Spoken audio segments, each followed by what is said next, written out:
Hello and welcome to the WB Mason Coaches Report on GoHofstra.com, joined as always by the head coach of the Hofstra baseball program, Frank Catalanotto. Coach, welcome. Thanks, Len. Coach, we'll get right into it. In the midst of a successful homestand, 3-1 so far, with a game today against Manhattan to wrap things up. We've talked about the games in earnest after each game this past week. So more general. Through 7 games, two weekends, what has stood out about your team that surprised you or that you've expected, or what do you think of your team after 7 games? Some good things, some bad things. I think the pitching has been really good. I think that on the offensive side, we never feel like we're out of a game. The guys keep battling late into games. They believe they can win. Would be nice to be able to get off to better starts, score more runs early in the game.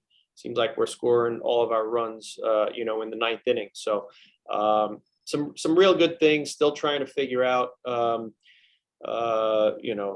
the best lineup is and who gives us the best chance to win. But for the most part, like I said, I've been really happy with the pitching. Now, you mentioned the late inning scoring, obviously 2 walk-off wins last week.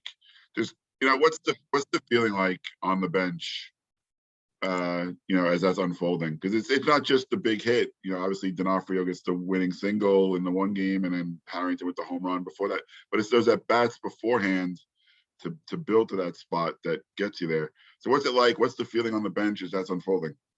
Yeah, everyone is up and they know that that we're going to put a good finish on. And you're right. It's not only that game-winning hit; it's everything that leads up to it. So, we tell the guys, go up there, think about having good at bats. We need base runners. We've been doing a good job getting deep in counts and working walks.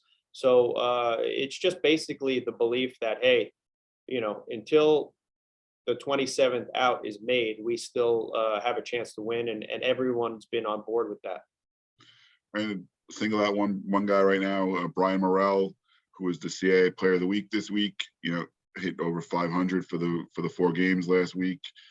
Transfer, from St. John's. Just how important has he been in the middle of your lineup, and from game 1 to game 7? How have you seen his progression so far? Yeah, he's been great. The thing about him, it seems like all of his hits are when he gets 2 strikes on him, and he really, bears down and focuses, shortens up his swing. And like I told you the other day, his bat to ball skills are really good. He just knows how to get the barrel of the bat to the baseball. So it's a very mature at bat. Early in his at bats, sometimes he takes some bad swings, but then when he gets 2 strikes on him, he bears down, focuses, makes sure he just puts the bat on the ball. You're not going to see a lot of strikeouts from him. So he's really important in the middle of our lineup, and I expect to see more of the same. All right, 2 other guys I want to talk about, because they've never really been talked about. They haven't had a chance until this year. Both played a role in wins last week. And Cullen Santa Maria and Garrett Sullivan, guys you brought in out of the bullpen. For Santa Maria, he hasn't pitched in a game since 2019 when he was in high school due to COVID and then injuries.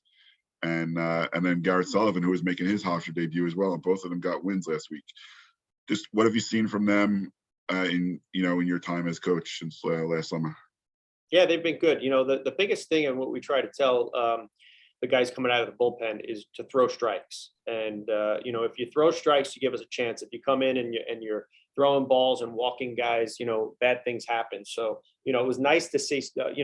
Cullen's got real good stuff, but if he's in the strike zone, he's going to be effective. And both of those guys came in through strikes, and I was happy for both of them with the jobs that they did. And there's opportunity in that bullpen. So those guys are going to be some guys that we turn to a lot. All right, and like I said, as I said earlier, today at 3 p.m. against Manhattan at home, wrapping up this 5-game homestand. Jasper's coming in 3-7. Obviously, another local rival. I'm sure a lot of guys know each other and back and forth on either side. tough weather day today, very windy, a little on the cold side. What's the mindset going out for this game today? Well, we're going to have the pitchers try to keep the ball down. You know, we don't want a lot of fly balls. Like you said, it's very windy. It's going to be a tough. It's going to be tough out there with the ball flying around. So if we can get ground balls, we'll be in good shape. And you know, with my hitters, you know, I'm going to continue to have them, you know, work the count, try to get deep in counts so we can get into the bullpen. And hopefully today we can score some early runs. All right, and like I said, 3 p.m. at University Field, Hofstra versus Manhattan. If you can't make it out to the game, you can follow the action on gohofstra.com. Coach, thanks for your time today. Thanks, Len. Good luck this afternoon. And Thanks. you've been watching the WB Mason Coach Report on gohofstra.com.